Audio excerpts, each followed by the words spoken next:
Hey guys, welcome back to the channel. So in today's episode, we are here on location at Ready Player One Games in Glendale, Arizona. Now my buddy Danny owns this arcade. I love this place. One of the main reasons why I like it so much is he's got a great game selection. He's got pinball machines and arcade games, but everything here costs 25 cents to play, except for the pinball machine. So the reason why that's so neat to me is that it kind of brings back that old school nostalgia. He's got memorabilia everywhere. He has a comic book store on the other side. So if you are in the Phoenix area, definitely go take a trip over to Glendale and check out Ready Player One Games. Okay, the purpose of this video today is we're gonna talk about must-have arcade games that I wanna pick up in 2022. 2021 was an awesome year. We got a lot of great games, but there's still a lot of games on that list that I hopefully want to pick up this year. The first one is Robotron 2084. Twin stick game, super iconic, Eugene Jarvis. I mean, you can't go wrong. It's very, very fun. It stands up today. Crazy and just chaotic game. The one thing that's really neat about that game is that it kind of sort of built upon a series of these twin stick games. So you had Robotron 2084, then you had Total Carnage, and you had Smash TV. So lots of those games, all sort of Eugene Jarvis creations. So I'm excited to hopefully pick one up. Now, someone in Arizona just got one for $250 the day before Christmas. So if you live in Arizona and you pick that game up, I am very, very jealous. And $250, even for just the cabinet with nothing in it, would be an amazing score. I don't know who you are, but you got a really good deal. All right, let's move on to game number two. So game number two for me is XMen. I loved playing the 6-player XMen growing up. I used to go to this arcade in Lincoln, Rhode Island called the Dream Machine, and now the Dream Machine had 2 levels, and on the upper level they had the 6-player XMen. I always remember jumping in on games, and it was just such a cool community game to play with 6 players. We'd all talk and have fun. It was cool because if you had limited money, you could kind of hang out until someone progressed through the game a little further and maybe jumped in on a level where you didn't have enough quarters to actually progress that far. So anyways, I'm not looking for the 6-player one, but I definitely would love to pick up a 4-player XMen and have that as part of my collection. Okay, switching gears, number 3 is actually a pinball machine. It's the Terminator II pinball machine. This game I loved as a kid, and I was introduced to it. My sister went to college in Syracuse, New York, and in their college dormitory, they had a game room and they had a Terminator 2. I remember playing with a bunch of older kids and they would kind of show me how to play it.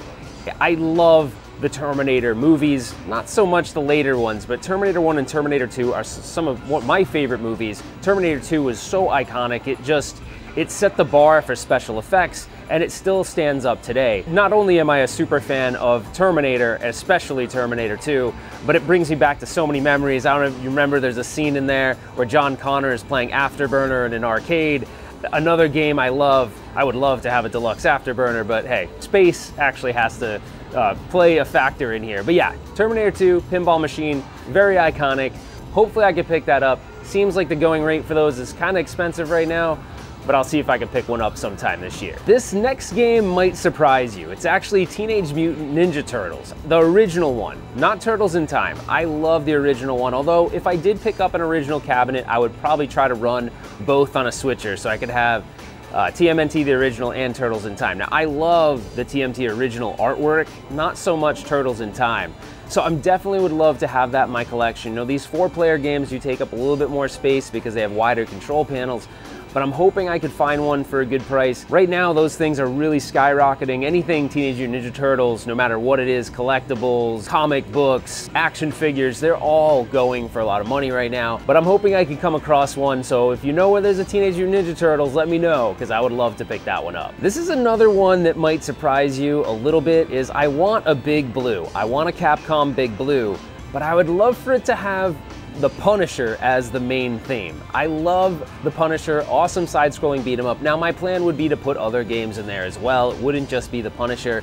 I just feel like it'd be really awesome to have a Big Blue, have fighting games, have some of those classic Capcom titles like Alien vs. Predator, the Punisher. There's so many great, iconic side-scrolling games, and it's just a crazy awesome cabinet. Now it does take up a lot of space, and I've seen some Big Blues the last couple months, but they've been in terrible, terrible shape. I'm okay doing restoration work on a Big Blue.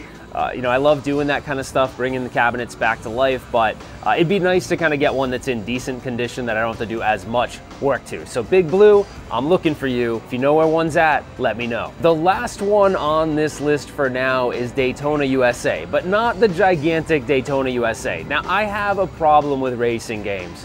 only because they take up so much damn space. It's really hard to put them in your house, especially sit downs, because you have to accommodate the space for the main cabinet and the seat, and then it connects. It just takes up a lot of room. I know these aren't as popular, and I had this on my 2021 list, is I want a Daytona USA that's a stand-up. I know you don't stand and drive your car, but still, Daytona USA is an awesome game. I just don't want to take up that extra space. And I'll tell you why. I actually sold my Outrun 2 to Danny here at the arcade, and we linked them up. Actually, Rudy and I came down here and linked up the two cabinets together, so now you can actually play against each other, which is really cool. And you know what? It was taking up too much space in my house. I wanted to be able to put in my Jurassic Park pinball and a couple other things. So it's cool. It's got a nice home here at Danny's Arcade, and if you come down here, you can play against someone with Outrun 2, which is really cool. All right, guys, that wraps up my 2022 arcade game pickups wish list. I think that list may be dynamic and change a little bit throughout the year, but those are the ones right now that are top of mind.